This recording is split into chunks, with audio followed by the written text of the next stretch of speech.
खरी गंमत हा खत आणि राष्ट्रहिताची आहे. कारण हा जो खत आहे तो ह्या गवतापासून जो गवतापासून तयार झालेला गॅसमधला म्हणजे FOM झालेलं आहे. जे आपण डायजेस्ट केलं, गॅस बनवल्यानंतर जे काय ओव्हरफ्लो बाहेर येतो, त्या ओव्हरफ्लोला आपण बाहेर घेतला, त्याच्यानंतर त्याला डिकंडेशन करून सॉलिड लिक्विड सेपरेट केलं आणि तो लिक्विड पार्ट आहे तो पुन्हा रिसायकल केला मिक्सिंगला. जो सॉलिड पार्ट आहे दॅट इज FOM आणि that is this is FOM. बरं, म्हणजे हा खतच आहे. हा खतच आहे, हे ऑर्गॅनिक खत आहे.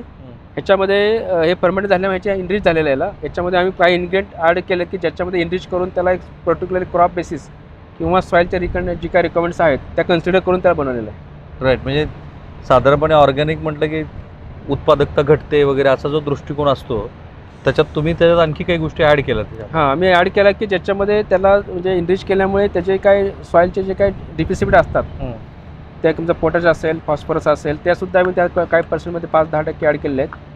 त्याच्यानंतर आम्ही काही ऑर्गॅनिक कंटेंट पण ॲड केले आहेत की जे सॉईलसाठी बेनिफिट असतात. ह्यात ऑलरेडी नायट्रोजन आहे, तसं हे प्युअर NPK आहे. जर आपण हे खत वापरलं तर आपलं कुठल्याही केमिकल खताची आवश्यकता नाही. हे प्युअर खत वापरून सुद्धा आपलं क्रॉप चांगलं मिळू शकतं. आणि ह्याच्यामध्ये मेन ॲडव्हान्टेज कसं आहे की तुमच्या शेतीचा जो कस आहे, जमिनीचा जो कस आहे, कार्बन, तुमचा कार्बन आहे तो तुमचा चांगला होत राहणार. म्हणजे आता तुमच्या जमिनीचे काही खराब झालेले आहेत because of the chemical utilization, ते तुमचं कमी होणार आहे त्याच्यामध्ये आणि त्याच्यामुळे तुमचा पुढचे जे काही प्रोडक्टिव्हिटी असणार तुमची वाढणार आहे. त्यामुळे आता ह्या शेतकऱ्यांना खत घ्यायचं असतं कुठे मिळणार? आता आम्ही हे डिस्ट्रीब्युशन करायला सुरुवात करतोय सर. अजून तर असं आता आम्ही सुरुवात आता आमची प्रोडक्शन झालेली आहे. राईट, तर आम्ही हे आता वेगळ्या डिस्ट्रीब्युशन एजन्सी थ्रू आम्ही द्यायला सुरुवात करतोय. हा वॅक्स म्हणजे आपण त्याला काय म्हणतो? हा नॅचरल वॅक्स आहे. आता हा नॅचरल वॅक्स कसा आहे की हा जो आपला रॉ मटेरियल आहे, रॉ मटेरियलमध्ये प्रेसमेंटमध्ये हा वॅक्स असतो, तो आम्ही हा वॅक्स रिकवर केला त्या प्रेसमेंटमधून. आता आपल्या देशामध्ये जो काय वॅक्स आहे किंवा ऑलरेडी जे वापरतात आपण लोक वॅक्स, तो सगळा केमिकल वॅक्स आहे. It is not natural wax आणि हा प्युअर नॅचरल वॅक्स आहे. त्याच्यामुळे ह्याचं डिमांड आपल्याला जास्त असणार आहे. ह्याचा खूप उपयोग चांगला असणार आहे. कॉस्मेटिकमध्ये, सोपमध्ये, अदर इंडस्ट्रीमध्ये याचा खूप उपयोग होणार आहे. आणि हे काय आहे? हे आपलं सल्फर आहे. आता आमच्या टेक्नॉलॉजीमध्ये काय होतं की ज्या आम्ही ह्याच्यामध्ये रॉ बायोगॅस आहे, त्या रॉ बायोगॅसमध्ये H2S, CO2 आणि मेथेन असे 3 मेन कंटेंट आहेत. तर H2 त्यामधला एक गॅस असतो की जो करोजिव्ह गॅस असतो आणि जो करोजिव्ह गॅस आपल्याला सेपरेट करायचा असतो. तर आम्ही करोजिव्ह गॅस सेपरेट करायची टेक्नॉलॉजी आहे H2S रिमूव्हल, तर आमची बायोकेमिकल आहे. त्या बायोकेमिकलमध्ये आम्ही काय केलं की हा जो गॅस जो काही लीन कॉस्टिक वॉटरमध्ये स्क्रब केला, ते लीन कॉस्टिक वॉटर आम्ही एक बायोरिएक्टरला घेतलं. त्या बायोरिएक्टरमध्ये ते जे काय स्क्रब झालेलं लीन कॉस्टिक वॉटर आहे विथ H2S, त्याला हायड्रोजन सल्फाईड तयार झालेला आहे, ते बायोरिएक्टरमध्ये ऑक्सिडाईज केलं. ऑक्सिडाईज केल्यामुळे तो आमचा जो कॉस्टिक आहे तो रिजेक्ट झाला आणि कॉस्टिक रिजेक्ट झाल्यानंतर त्यावेळी हा नवीन बाय प्रोडक्ट तयार झाला की ज्या जनरली अदर केसमध्ये जेव्हा H2S रिमूव्ह करतो तेव्हा आपलं इफ्लुएंट जनरेट होतं. पण इन दिस आवर केस आपण इफ्लुएंटच्या ऐवजी हा बाय प्रोडक्ट तयार केला आणि हा एक एलिमेंटल सल्फर प्रोडक्ट तयार झाला. हा चांगला सल्फर आहे. याच्यामध्ये हा एक फर्टिलायझरमध्ये एक क्षेत्रासाठी जाऊ शकतो. दुसरी गोष्ट आपण ही शुगर इंडस्ट्रीमध्ये सुद्धा त्यांना एक सल्फर रिकॉर्ड असते तीच आपण पूर्ण करू शकतो त्याच्यामध्ये. त्याच्यामुळे हा एक नवीन प्रोडक्ट आम्ही त्यातून तयार केलेला आहे. म्हणजे आमच्या ह्या बायोगॅसच्या प्लॅन्टमध्ये बायोगॅस हा मेन प्रोडक्ट आहे. त्याच्याबरोबर पोटॅश फर्टिलायझर, ऑर्गॅनिक फर्टिलायझर म्हणजे जे मेन दुसरा प्रोडक्ट तयार झाला. तिसरा आमचा हा एलिमेंटल सल्फर तयार झाला आणि वॅक्स पण तयार झाला. आता आपल्या कंपनीची उलाढाल किती आहे? आता आम्ही जे आमचे ग्रुप कंपनी आता टर्नओव्हर 800 कोटीपर्यंत आहे. आणि एम्प्लॉई आता आमच्याकडे जो स्टाफ एम्प्लॉय आहे तो 160 आहे आणि आमच्याकडे लेबर एम्प्लॉय जो 1000 आहे. त्यांच्यावरती एक चित्रपट बनावा अशी यांची कहाणी आहे आयुष्याची. पण अगदी एकच कहाणी सांगा बरं, म्हणजे जरा प्रेक्षकांना कळेल की 7 वर्ष एका बेडवरती ही काय कहाणी? हां, ॲक्च्युअली काय झालं की मी पुण्यात म्हणजे मी आधी डिप्लोमा केला वालचंद कॉलेज सांगली. मी 10वी केल्यानंतर. तुमचं मूळ गाव साताऱ्यातलं? माझं मूळ गाव सातारा जिल्ह्यातील वरकुटे मलवडी, एक छोटंसं गाव आहे. की मी जेव्हा त्या गावात होतो शाळेला तेव्हा आमच्या गावात हायस्कूलला शाळा नव्हती, वर्ग नव्हते. थोडक्यात आम्ही वेगळ्या झाडाखाली आणि देवळाखाली आमची त्यावेळी शाळा भरायची. आमचं परीक्षा सेंटर दिगंचित झालं, म्हणजे आम्ही पेपर दुसऱ्या गावात जाऊन दिला आणि त्यात विशेष म्हणजे त्या सेंटरमध्ये त्यावेळी मी पहिला होतो. रेकॉर्डमध्ये झालं 89% त्यावेळी मला मार्क पडलेले. अजून एक विशेष म्हणजे स्कूलमध्ये असताना मी 7वीला असताना आमच्या गावातला पहिला विद्यार्थी तो स्कॉलरशिपला बसला होता आणि मी एकटा विद्यार्थी बसलेलो, सेल्फ स्टडी केला आणि महाराष्ट्रात 3रा आलो. क्या बात आहे. येस, 7वीमध्ये स्कॉलरशिपमध्ये. आणि जेव्हा मी 10वी केली, मी डिप्लोमा इंजिनिअरिंगला ॲडमिशन घेतलं वालचंद कॉलेज ऑफ सांगली. 89ला ॲडमिशन घेतलं. 92ला मी पास झालो. मी 92ला पुण्यात आलो. पुण्यात आल्यानंतर मला BA आणि ग्रॅज्युएशन मला करायचं होतं आणि मी त्यासाठी जॉब पण करायचं असं दोन्ही होतं. त्यामुळे मी विचार केला की आपण पार्ट टाईम इंजिनिअरिंग करूया. मग त्यासाठी कुसरवाडा एक कॉलेज होतं की ज्यासाठी जे लोक जॉब करतात त्यांना इंजिनिअरिंग कोर्स पूर्ण करण्यासाठी इव्हनिंग 6 to 9चा कोर्स होता. म्हणजे तो सिलेबस आणि कॉलेज सेमच, म्हणजे तो वेगळा नाही आहे. फक्त आम्ही काय करतो, डिप्लोमा केल्यानंतर आम्हाला 3 वर्षाचा कोर्स असतो, तो आम्हाला 4-3 डिवाईड केला ते सब्जेक्ट सगळे, आणि इव्हिनिंग 6 to 9 असा त्याचा टाईम असायचं. मग मी ते 1 वर्ष माझं त्यासाठी गॅप असतो ॲडमिशन घेण्यासाठी, तर मी 93ला ॲडमिशन घेतलं. 93-97 मी ते ग्रॅज्युएशन पूर्ण केलं. मग त्यामुळे मी जे एका लॉजला राहतो सोमवारपेठमध्ये, गणराज लॉज, त्या लॉजचं असं होतं की तो लॉज सेंटर पॉईंटला होता. म्हणजे मी सकाळी उठल्यानंतर तयार झाल्यानंतर मी सायकलवरती मेसमधून डबा घेऊन कॉर्पोरेशनला यायचं, बस स्टँडला.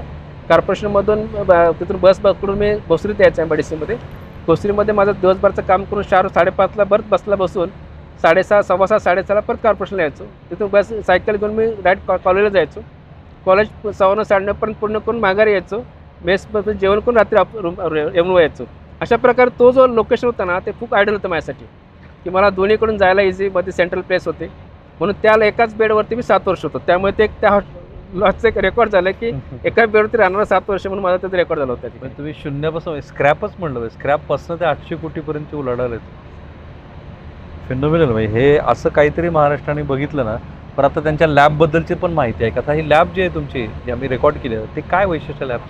आम्ही सर हे लॅब बनवताना आम्ही आता नवीन प्रोडक्टची डेव्हलपमेंट करतोय. म्हणजे आता आपल्याकडे वेगळे फीडस्टॉक आहेत. म्हणजे आता आम्ही बेसिक नेपर गॅस पाहिला, असे सिजनेबल खूप फीडस्टॉक आपल्याकडे आहेत की जे आपण वेस्ट करतो, जे आपण वापरत नाही, किंवा त्याला आपला डिस्पोज करायला खर्च होतो. किंवा बेसिकली काय असतं की हे ऑर्गॅनिक वेस्ट जेव्हा आपण वापरत नाही, तेव्हा ऑर्गॅनिक वेस्ट आपण लँड फिलिंगला वापरतो. त्याच्यावर आपलं पोल्युशन होतं. मेनली पहिलं पोल्युशन काय होतं की आपला तो मिथेन त्यातून गॅस इमिट होतो. तो मिथेन गॅस जो इमिट होतो तेव्हा तो ग्लोबल वॉर्मिंग जे म्हणतो आपण, त्याला तो मदत करतो. दुसरी गोष्ट, जेव्हा आपण लँड फिलमध्ये जेव्हा टाकतो त्याचं लिचेट बाहेर पडतं. ते लिचेट असताना ते पर्क्युलेट होऊन जातं विहिरीमध्ये किंवा पाण्यामध्ये. सॉईल पण खराब करतं आणि पाणी खराब करतं. हे एक प्रकारचं एक पोल्युशन तयार होतं. तर ह्या मी आता असं करतो की जे काही असे वेस्ट प्रोडक्ट जे आपण असे वापरत नाही किंवा ज्याचं आपण युटिलायझेशन करत नाही, ते सगळे आम्ही प्रोडक्ट 1 by 1 आणतो आहे. त्या प्रत्येक प्रोडक्टमध्ये काय गॅस जनरेशन आहे, काय त्यामध्ये प्रॉपर्टीज आहेत, त्याला कुठल्या प्रकारे ट्रीटमेंट केली पाहिजे, हे सगळं आम्ही तिथं वर्किंग करून त्याचं तयार करतो आहे प्रोसेस. आणि ते पुढे जाऊन मी वापरणार आहे. म्हणजे आमचा एम असा आहे की कुठले वेस्ट हे आम्ही घेणार आणि कुठल्या वेस्ट असलेल्या त्या वेस्टमध्ये प्रोडक्ट करून घेणार, ही आमच्यातलं एम आहे. आणि लॅब काय तुमची? म्हणजे लॅबमध्ये हे सगळं तुम्ही हे आता हा झाला प्रोसेसचा पार्ट. याच्या पुढे आम्ही काय केलं की आम्ही काय रिसर्च करतोय, ज्याच्यामध्ये हा आमचा जो काय आम्ही मिथेन तयार केला. आता आपल्याकडे फ्युचरमध्ये हायड्रोजन येणार आहे. आता हायड्रोजनचे काय प्रोडक्शन होतं आहे, त्याची हायड्रोजनची प्रोडक्शन कॉस्ट जवळजवळ म्हणजे 250-300 रुपये आहे. त्याच्यामुळं आम्ही आता एक नवीन टेक्नॉलॉजी डेव्हलप केलेली आहे की ज्यामध्ये हा हायड्रोजन मिथेनपासून करायचा, ज्याची कॉस्ट हाफ होणार आहे. म्हणजे आता जे मार्केटची प्राईस आहे त्याच्या हाफ रेटला आमचा हायड्रोजन बनेल, आणि तो हायड्रोजन आम्ही आता बनवतो आहे. तर त्याच प्रकारे आम्ही नवीन अजून 2-3 टेक्नॉलॉजी डेव्हलप केल्या. त्याच्यामध्ये बेसिकली आयसोब्युटॅनॉल, जे आता डिझेलमध्ये ब्लेंडिंग करायला पाहिजे, त्याचं आम्ही डेव्हलपमेंट केलेलं आहे. तो प्रोडक्ट आम्ही डेव्हलप केलेला आहे, जे टेक्नॉलॉजी डेव्हलप केलेली आहे. त्याच्यावर SAF म्हणजे एव्हिएशन फ्युअल, त्याचंसुद्धा आम्ही टेक्नॉलॉजी डेव्हलप केलं आहे. त्याचा आम्ही प्लॅन तयार केलेला आहे. PLA पॅलिलॅक्टिक ॲसिड, म्हणजे ज्याच्यामध्ये ऑर्गॅनिक प्लास्टिक, त्याची आम्ही टेक्नॉलॉजी डेव्हलप केलेली आहे. आणि सगळ्यात महत्त्वाचं म्हणजे जो कार्बन कॅप्चरिंग केलेलं आहे आम्ही, की ज्यामध्ये फ्ल्यू गॅस म्हणजे त्याचा धूर द्यायचा आम्हाला, आम्ही तुम्हाला प्रोडक्ट देऊ. म्हणजे आम्ही मिथेनॉल त्यातून तयार केलेलं आहे. अशा प्रकारे नवीन मराठी मनुष्य म्हणून म्हटलं ह्यांना कोणी जादूगार कसं काय म्हटलंय? वयाच्या 55 वर्षी दिवसातले किती तास काम करता? ॲक्च्युली मी 52 वर्षाचा आहे आता, सॉरी. आणि मी अजून 14 तास काम करतो. 14 तास? मी लाईफमध्ये सुट्टी घेतलेली नाही आहे. म्हणजे शनिवार रविवार कधीच मी सुट्टी घेतलेली नाही. मी ऑल डे 7 days काम करतो, आणि मला ती सवय आहे. म्हणजे मी काम नाही केलं तर मला ते चालणार नाही, अशी परिस्थिती आहे. म्हणजे आता तुम्हाला पुढच्या वाटचालीसाठी शुभेच्छा. थँक्यू. आणि फार महत्त्वाच्या गोष्टी मला त्यांच्याशी चर्चा करताना लक्षात आल्या. एक म्हणजे OMC ज्या ऑइल कंपन्या, त्यांचा सकारात्मक आहेच या सगळ्या धोरणाला पाठिंबा, पण सरकारच्या पातळीवरती काही गोष्टी होणं आवश्यक आहे. जसं आता हा खत तयार झाला, राईट? सो या खताला त्याची उपयोगिता पुन्हा तुम्ही तुमच्या पातळीवरती तपासा, कारण ते ॲग्रिकल्चर डिपार्टमेंट त्यांना परवानगी दिलीच आहे. आपण शेतकऱ्यांना प्रमोट करून सांगू शकतो का की कशाला तिकडचा बाहेरचा खत आणायचा? हा तर ॲज गुड ॲज तुम्ही जो वापरतात शेतात तसाच खत आहे.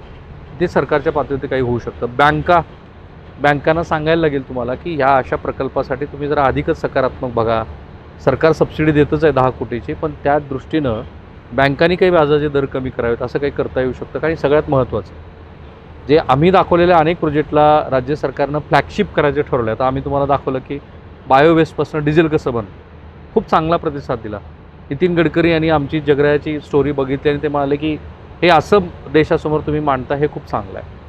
त्याचबरोबर बालाजी अमायन्सला जे काही SOP बनलेली नव्हती, मुख्यमंत्र्यांनी तातडीनं मुख्य सचिवांना फोन केला त्या स्टोरीनंतर, आणि मुख्य सचिवांनी जिल्हाधिकाऱ्याला सांगितलं आणि तो SOP बनली. तो पेसाचे जे काही इश्यू होते. सो या पण इंडस्ट्रीला आपला एक फ्लॅगशिप बनवला पाहिजे ना, की इतकं छान आहे, तुमचा गॅसचाही प्रश्न मिटला आणि खताचाही मिटला. Thank you Thank you, sir. Thank you so much. Thank you. पुन्हा भेटू. तुमची मतं टाका आणि शेअर करा.